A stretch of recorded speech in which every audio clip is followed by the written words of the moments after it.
வணக்கம் மாணவர்களே, உங்கள் எல்லோரையும் ரோஜா தோட்டம் சேனலுக்கு அன்போடு வரவேற்கிறேன். மாணவர்களே, இன்று நாம் 6ஆம் வகுப்பு தமிழ் பாடம் மொழியை ஆள்வோம் மொழியோடு விளையாடு பயிற்சிகளுக்கான விடைகளை படிக்கலாமா? முதலில் மொழியை ஆள்வோம். கேட்கன்னு கொடுத்திருக்காங்க. என்ன கொடுத்திருக்காங்க? உழைப்பே உயர்வு என்னும் பொருள் தரும் கதைகளை கேட்டு மகிழ்க, இப்படி கொடுத்திருக்காங்க. பார்த்துக்கோங்க. அடுத்தது சொற்களை சேர்த்து சொற்றொடரை நீட்டி எழுதுக, இப்படி கொடுத்திருக்காங்க. நான் பள்ளியில் படிக்கிறேன், இப்படி ஒரு வாக்கியம் தரப்பட்டிருக்கு. அடைப்புக்குறிக்குள்ள 6ஆம் வகுப்பு அரசு, இப்படி 2 சொற்கள் தரப்பட்டிருக்கு. இந்த சொற்களை பயன்படுத்தி இந்த வாக்கியத்தை நாம நீட்டித்து எழுதணும். இந்த 2 சொற்களையும் பயன்படுத்தி 2 வாக்கியங்களை உருவாக்க வேண்டும்னு நாம புரிஞ்சுக்கணும். சரிங்களா? எப்படி எழுதலாம்? நான் பள்ளியில் படிக்கிறேன், இந்த வாக்கியம் அவங்க கொடுத்தது. நாம எப்படி எழுதலாம்? நான் அரசு பள்ளியில் படிக்கிறேன். அரசு என்ற சொல்லை நாம் பயன்படுத்தி விட்டோம். அடுத்தது நான் அரசு பள்ளியில் 6ஆம் வகுப்பு படிக்கிறேன். 6ஆம் வகுப்பு என்ற சொல்லையும் பயன்படுத்தி விட்டோம். அடுத்ததா என்ன கேட்டிருக்காங்க? பொன்னன் முன்னேறினான். அடைப்புக்குறிக்குள்ள வணிகம் செய்து, பொருளீட்டி, துணி, இந்த 3 சொற்களும் தரப்பட்டிருக்கு.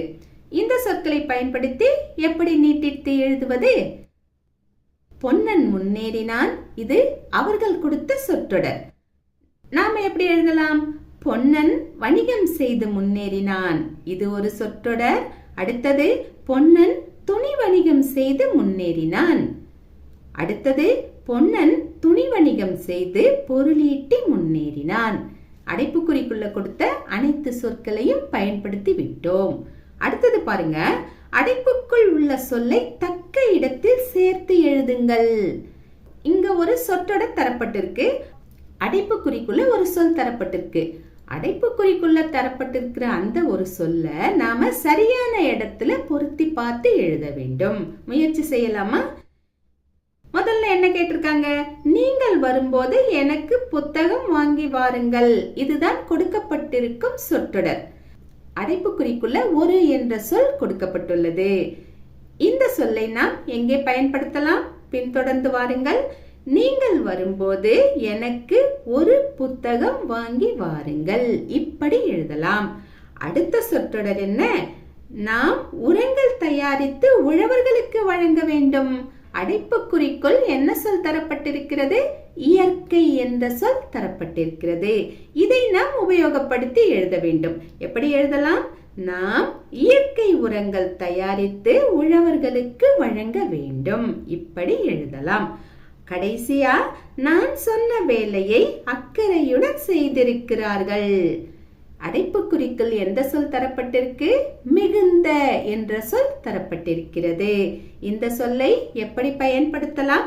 நான் சொன்ன வேலையை மிகுந்த அக்கறையுடன் செய்திருக்கிறார்கள், இப்படி பயன்படுத்தலாம். அடுத்தது சொல்ல கேட்டு எழுதுக, அறிந்து பயன்படுத்துவோம். இந்த மாதிரியான பயிற்சிகள் தரப்பட்டிருக்கு. அறிந்து பயன்படுத்துவோம்ல உறவுமுறை கடிதத்தை பத்தியும் அலுவலக கடிதத்தை பத்தியும் கொடுத்திருக்காங்க. இதுல உறவுமுறை கடிதம் எப்படி எழுதணுங்கிறத பத்தி சொல்லியிருக்காங்க. அதுக்கு உதாரணமா ஒரு கடிதமும் தரப்பட்டிருக்கு. இதை நீங்க பொறுமையா படிச்சு பார்க்கணும். நம்ம கிட்ட கீழே ஒரு கேள்வி கேட்டிருக்காங்க. என்ன கேள்வி? கடிதம் எழுதுக.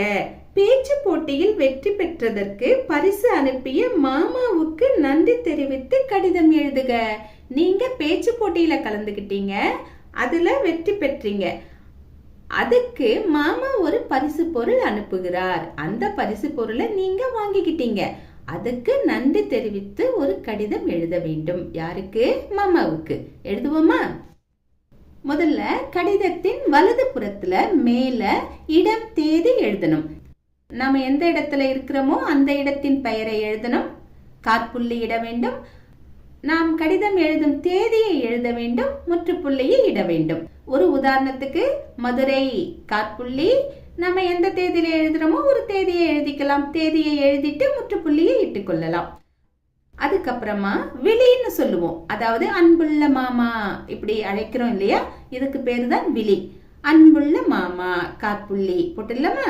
அடுத்ததுதான் நாம என்ன சொல்ல வரோமோ அதெல்லாம் சொல்லுவோம் இல்லையா? இந்த பகுதிக்கு பேரு தான் கடிதத்தின் உடல் பகுதின்னு பேரு. நாம சொல்ல வரதெல்லாம் இங்க சொல்லலாம். இப்போ நன்றி தெரிவித்து தான் இந்த கடிதத்தை எழுதணும் இல்லையா? உறவு முறை கடிதம் தான் இல்லையா? அப்போ நீங்க நல்லா இருக்கீங்களா, நான் நல்லா இருக்கேன், எல்லாரும் எப்படி இருக்காங்க, இப்படி கேஷுவலா நாம எழுதலாம், தவறில்லை. அன்புள்ள மாமா காற்புள்ளி, இங்கு நானும் என் பெற்றோரும் நலமாக உள்ளோம். அதுபோல் உங்கள் நலனையும் தாத்தா பாட்டி அத்தை இனியா இனியன் நலனையும் அறிய ஆவலாக உள்ளோம். அன்பு மாமா அறிவது, நான் பேச்சு போட்டியில் வெற்றி பெற்றதை பற்றி சென்ற கடிதத்தில் எழுதியிருந்தேன். உடனே நீங்கள் உலக அதிசயங்களின் படத்தொகுப்புகள் அடங்கிய புத்தகத்தை பரிசாக அனுப்பினீர்கள்.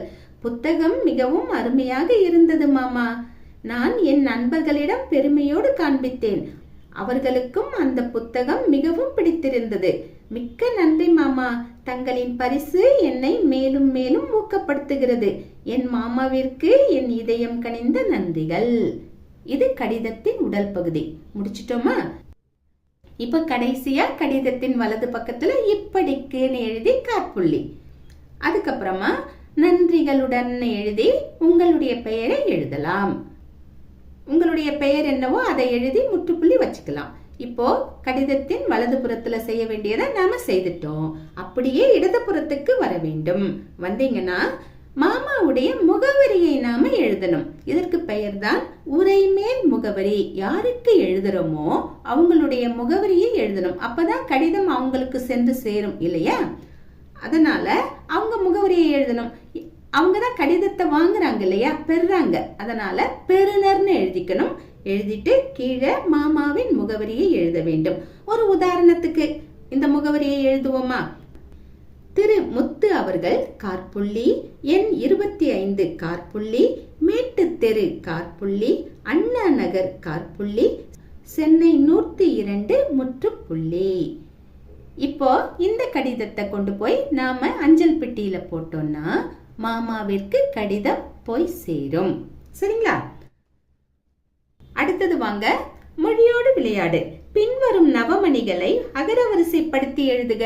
நவமணிகளையும் கொடுத்துட்டாங்க, 9 மணிகளையும் கொடுத்துட்டாங்க. நவம்னா 9 இல்லையா? இத நாம அகரவரிசைப்படுத்தி எழுதணும். அகரவரிசைப்படுத்தும் போது சில விதிமுறைகள் இருக்கு. முதல்ல ஃபர்ஸ்ட் ப்ரிஃபரன்ஸ், அதாவது முன்னுரிமை எதுக்கு கொடுக்கணும்னா உயிரெழுத்துல ஆரம்பமாகும் சொற்களுக்கு தர வேண்டும். அப்புறமா ஆயுத எழுத்து இடம்பெற்றிருந்தா அந்த சொற்களுக்கு அடுத்த முன்னுரிமையை தர வேண்டும். அதுக்கடுத்து மெய்யெழுத்துக்கள் இடம்பெற்றிருக்கக்கூடிய சொற்களுக்கு தர வேண்டும். கடைசியா உயிர்மெய் எழுத்துக்கள் இடம்பெற்றிருக்கக்கூடிய சொற்களுக்கு தர வேண்டும். இதுதான் இதனுடைய வரிசை கிரமம். இத பத்தி விளக்கமா சொல்லணும்னா வீடியோ ரொம்ப நீளமா போகும், நீங்களும் பார்க்க மாட்டீங்க. அதனால இதற்கான விடைய நான் நேரடியா சொல்லிடுறேன். அதுக்கு முன்னாடி சொல்ல விரும்புறது என்னன்னா, அகரவரிசைப்படுத்தி எழுதுறதுக்கு முக்கியமா நீங்க 2 விஷயத்தை தெரிஞ்சு வச்சுக்கணும். என்னன்னா, காங்கச்சா இருக்கு இல்லையா, அந்த வரிசையை நீங்க வரிசையா தெரிஞ்சு வச்சுக்கணும். அதே சமயம் கக்கா கிக்கி குக்கு அப்படி போகுது இல்லையா, அந்த வரிசையையும் நீங்க நல்லா தெளிவா தெரிஞ்சு வச்சுக்கணும். ஏன்னா இந்த 2 வரிசை முறையும் தெரிஞ்சிருந்தாதான் எது முதல்ல வரும் எது அப்புறமா வருங்கிறது உங்களுக்கு புரிய வரும். அப்ப நீங்க ஈஸியா அகரவரிசை படுத்துவீங்க. சரிங்களா? இப்ப நேரடியான விடைய சொல்றேன். கோமேதகம், நீலம், பவளம், புட்பராகம், மரகதம், மாணிக்கம், முத்து, வைடூரியம், வைரம். அடுத்தது விடுகதைக்கு விடை காணுங்கள். இங்க அடைப்புக்குறிக்குள்ள சில சொற்கள் தரப்பட்டிருக்கு. கப்பல், ஏற்றுமதி இறக்குமதி, தராசு, நெல்மணி, குதிரை, இந்த சொற்கள் எல்லாம் தரப்பட்டிருக்கு. 5 விடுகதைகள் தரப்பட்டிருக்கிறது. நம்ம விடுகதையை சொல்லும் போதே அதற்கான விடையும் நமக்கு தெரிய வரும். ரொம்ப எளிதுதான். செய்யலாமா? 1. தனியாளாயிருந்தால் நடுநிலையாயிருந்திடுவான். யாரும் வந்து அமர்ந்தால் ஏற்றம் இரக்கம் காட்டிடுவான். அவன் யார்? அவன்தான் தராசு. 2.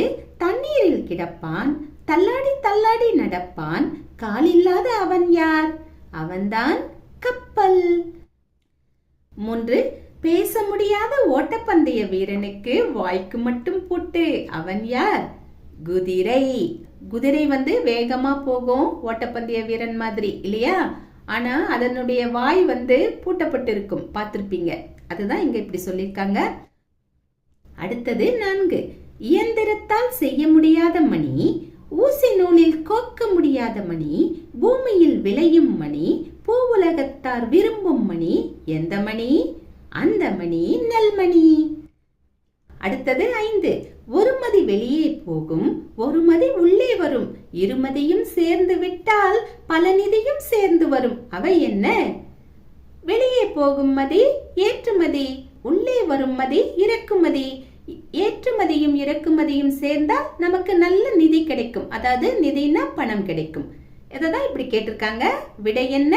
ஏற்றுமதி இறக்குமதி. அடுத்தது, உங்களுக்கு தெரிந்த 3 தொழில்களின் பெயர்களை எழுதுக. அத்தொழிலுடன் தொடர்புடைய 5 சொற்களை பட்டியலிடுக. எடுத்துக்காட்டுக்கு உழவு தொழில் கொடுத்திருக்காங்க. 2 சொற்கள் தந்திருக்காங்க, தொடர்புடைய சொற்கள். என்னென்ன சொற்கள்? ஏர், கலப்பை இப்படி கொடுத்திருக்காங்க. மீதமுள்ளவைகளை நாம எழுதிடலாம். 3 தொழில்களை கேட்டிருக்காங்க. முயற்சி செய்யலாமா? முதல்ல அவங்க கொடுத்திருக்கிற உழவு தொழிலை நாம முழுமைப்படுத்திடலாம். சரிங்களா? உழவு தொழில் அவங்க 5 சொற்களை தான் கேட்டிருக்காங்க. 5க்கு மேலேயே சொற்களை நான் கொடுக்கிறேன். உங்களுக்கு விருப்பமான சொற்களை நீங்க எடுத்து எழுதிக்கலாம். அதே மாதிரி 3 தொழில்களை தான் அவங்க கேட்டிருக்காங்க. நாம 4 தொழில்களை கொடுக்கிறோம். உங்களுக்கு விருப்பமான 3 தொழில்களை நீங்க எடுத்து எழுதிக்கோங்க. சரிங்களா? முதல்ல உழவு தொழில், தொடர்புடைய சொற்கள் ஏர், கலப்பை, மாடுகள், நாற்று, வாய்க்கால், உரங்கள், மண்வெட்டி, விதைகள். இவைகள் இல்லாம இன்னும் நிறைய சொற்கள் இருக்கும். உங்களுக்கும் தெரியும் இல்லையா? அப்படி இருந்தா நீங்க இணைத்து எழுதி கொள்ளலாம். அடுத்த தொழில் நெசவு தொழில். நெசவு தொழில்னு சொன்ன உடனே நமக்கு எந்தெந்த சொற்கள் எல்லாம் நினைவுக்கு வருகின்றன? நூல் நூற்றல், பாவு தோய்த்தல், கஞ்சி போடுதல், சாயம் போடுதல், தறிக்கட்டை, வடிவமைப்பு இயந்திரம், விசைத்தறி. இவை இல்லாம வேறு சொற்கள் உங்களுக்கு தெரிந்தாலும் நீங்க எழுதுங்க. சரிங்களா? அடுத்த தொழில் தச்சு தொழில். தச்சு தொழில்னு சொன்ன உடனே நமக்கு நினைவில் வரும் சொற்கள் என்னென்ன? நிறைய சொற்கள் நினைவிற்கு வரும். சிலவற்றை வரிசைப்படுத்தலாமா? அரம், உளி, ஆணி, இழைக்கும் கருவி, துளைக்கருவி, சுத்தி, மரப்பலகை, ஒட்டுப்பலகை, அளவு நாடா. அடுத்தது மீன்பிடி தொழில். மீன்பிடி தொழில் என்றவுடனே எந்தெந்த சொற்கள் எல்லாம் நினைவுக்கு வருகின்றன? வலைகள், படகு, கட்டுமரம், தூண்டில், ஆறுகள், குளங்கள், கடல்கள், சந்தை. மீன் சந்தை இருக்கு இல்லையா? ஃபிஷ் மார்க்கெட் இருக்கு இல்லையா? அதை தான் இப்படி சந்தைன்னு கொடுத்துருக்கோம். உங்களுக்கு விருப்பமானதை நீங்க எடுத்து எழுதிக்கலாம். சரிங்களா? அடுத்தது அறிந்து பயன்படுத்துவோம் கொடுத்திருக்காங்க. ஓர், ஒருங்கிற சொற்கள் எந்தெந்த இடத்துல வரும், எந்தெந்த இடத்துல வராதுங்கிறத பத்தி கொடுத்திருக்காங்க. அதற்குரிய பயிற்சிகளை கீழே கொடுத்திருக்காங்க. இங்க நம்ம கிட்ட என்ன கேட்டிருக்காங்க? கீழ்காணும் தொடர்களில் உள்ள பிழைகளை திருத்தி எழுதுக. பிழைகளோடு சில சொற்றொடர்கள் தரப்பட்டிருக்கின்றன. நாம அதை சரி செய்யணும். செய்யலாமா? 1. ஒரு அழகிய சிற்றூரில் ஓர் குளம் இருந்தது. இதில் உள்ள பிழையை நாம் சரி செய்ய வேண்டும். எப்படி சரி செய்யலாம்?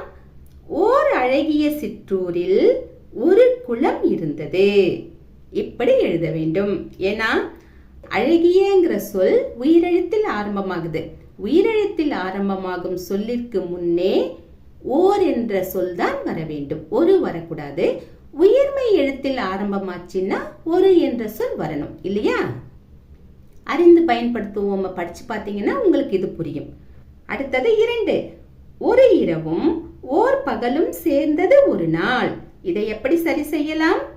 ஓர் இரவும் ஒரு பகலும் சேர்ந்தது ஒரு நாள். இப்படி சரி செய்யலாம். ஞாபகத்தில் வச்சுக்கோங்க. உயிரெழுத்தில் ஒரு சொல் ஆரம்பமானால் அந்த சொல்லிற்கு முன்பு ஓர் வர வேண்டும். உயிர்மை எழுத்தில் ஒரு சொல் ஆரம்பமானால் அந்த சொல் முன்பு ஒரு வர வேண்டும். சரிங்களா? அடுத்தது 3. அது இல்லாத இடத்தில் எதுவும் நடக்காது. இங்கே உள்ள பிழையை எப்படி சரி செய்வது? இங்க ஓரும் வரல, ஒருவும் வரல இல்லையா? அது வந்திருக்கு. அப்போ இங்க எப்படி எழுதணும் அப்படிங்கிற சந்தேகம் உங்களுக்கு வரலாம் இல்லையா? இங்க என்ன சொல் வந்திருக்கு? இல்லாத அப்படிங்கிற சொல் வந்திருக்கு. உயிரெழுத்துல ஆரம்பமாகுது. உயிரெழுத்துல ஆரம்பமானா அதுக்கு முன்னாடி அது வரக்கூடாது, அஃது வர வேண்டும். உயிர்மெய் எழுத்துல ஆரம்பமானா அந்த சொல்லுக்கு முன்னாடி அது வரலாம். உயிர்மெய் எழுத்துல ஆரம்பமானா அது வரலாம். ஆனா உயிரெழுத்துல ஆரம்பமாச்சுன்னா அஃது தான் வரணும். இல்லாதங்கிற சொல் உயிரெழுத்துல தான் ஆரம்பமாகுது. அப்போ அது வரக்கூடாது. எப்படி வரணும்? அஃது வரணும். சொல்லி பார்க்கலாமா? அஃது இல்லாத இடத்தில் எதுவும் நடக்காது. இப்படி எழுத வேண்டும். அடுத்தது 4. அஃது நகரத்திற்கு செல்லும் சாலை. இப்படி கொடுத்துருக்காங்க. நகரத்திற்குங்கிறது உயிர்மெய் எழுத்து தான் இல்லையா? நான் உயிர்மெய் எழுத்து தான். உயிர்மெய் எழுத்துல தான் ஆரம்பமாகுது. அந்த இடத்துல அஃது வரக்கூடாது, அதுதான் வரணும் இல்லையா? எப்படி சரி செய்யலாம்? அது நகரத்திற்கு செல்லும் சாலை. இப்படி எழுத வேண்டும். கடைசியா பாருங்க, இங்க 2 ட்விஸ்ட் இருக்கு. அது ஒரு இனிய பாடல். இப்படி கொடுத்திருக்காங்க. இந்த இடத்துல நாம 2 திருத்தங்களை செய்ய வேண்டும். என்னன்னா, அது ஒரு அப்படின்னு அதுக்கப்புறம் ஒருங்கிற சொல் வருது இல்லையா? ஒரு அப்படிங்கிறது உயிரெழுத்தில் ஆரம்பமாகும் ஒரு சொல். உயிரெழுத்துக்கு முன்னாடி என்ன வரணும்? அஃது வரணும் இல்லையா? அஃது ஒருன்னு நாம எழுதுவோம். அப்படித்தானே எழுதுவோம். எழுதிட்டு அதுக்கப்புறம் பார்த்தா இனியங்கிற சொல் வருது. இனியங்கிற சொல்ல ஈ என்பது உயிரெழுத்து. உயிரெழுத்துக்கு முன்னாடி ஒரு வரலாமா? வரக்கூடாது. ஓர் தான் வரணும் இல்லையா? அப்ப எப்படி எழுதலாம்? அஃது ஓர் இனிய பாடல். இப்படி வர வேண்டும். 2 திருத்தங்கள் வந்துடுச்சா? அஃது ஓர் இனிய பாடல். அடுத்தது பாருங்க, குறுக்கெழுத்து புதிர். நமக்கெல்லாம் ரொம்ப பிடிக்கும் இல்லையா? முதல்ல இடமிருந்து வலம். 1. நானிலம் படைத்தவன் பாடலை எழுதியவர் டேஷ். நானிலம் படைத்தவன் பாடலை யார் எழுதினது? முடியரசன் இல்லையா? முடியரசன் எழுதிடலாமா? அடுத்தது 6. அரேபியாவில் இருந்து இறக்குமதி செய்யப்பட்டது டேஷ். எது இறக்குமதி செய்யப்பட்டது? குதிரை. அடுத்தது வலமிருந்து இடம். 4. என்ன கேட்டிருக்காங்க? ஒரு பொருளை கொடுத்து வேறு பொருளை பெறும் முறை டேஷ். ஒரு பொருளை கொடுத்து வேறு பொருளை பெறும் முறை பண்டமாற்று. எழுதிட்டோமா? அடுத்தது 5. ஆழி என்பதன் பொருள் டேஷ். ஆழி என்பதன் பொருள் கடல். அடுத்தது மேலிருந்து கீழ். 1. காடும் காடு சார்ந்த இடம் டேஷ். விடை எப்படி வரும்? காடும் காடு சார்ந்த இடம் முல்லை. அடுத்தது 3. பொருள்களை பிற நாடுகளுக்கு அனுப்புவது டேஷ். நமக்கு நல்லா தெரியும். பொருள்களை பிற நாடுகளுக்கு அனுப்புவது ஏற்றுமதி. கடைசியா கீழிருந்து மேல், கீழிருந்து மேல போகணும். 2. கிராமங்களில் செயல்படுவது மகளிர் டேஷ் உதவி குழுக்கள் ஆகும். விடை எப்படி வரும்? கிராமங்களில் செயல்படுவது மகளிர் சுய உதவி குழுக்கள் ஆகும். 5. களம் என்பதன் பொருள் டேஷ். களம் என்பதன் பொருள் கப்பல். மாணவர்களே, இந்த விடைகள் அனைத்தையும் இந்த குறுக்கெழுத்து புதிர்ல பொருத்தி காட்டியிருக்கோம். பாஸ் பண்ணி எழுதிக்கோங்க. மாணவர்களே, இன்று நாம் மொழியை ஆள்வோம் மொழியோடு விளையாடு பயிற்சிகளுக்கான விடைகளை பார்த்தோம். நாம் வேறு பாடத்தோடு மீண்டும் சந்திக்கலாம். டாடா, பாய்.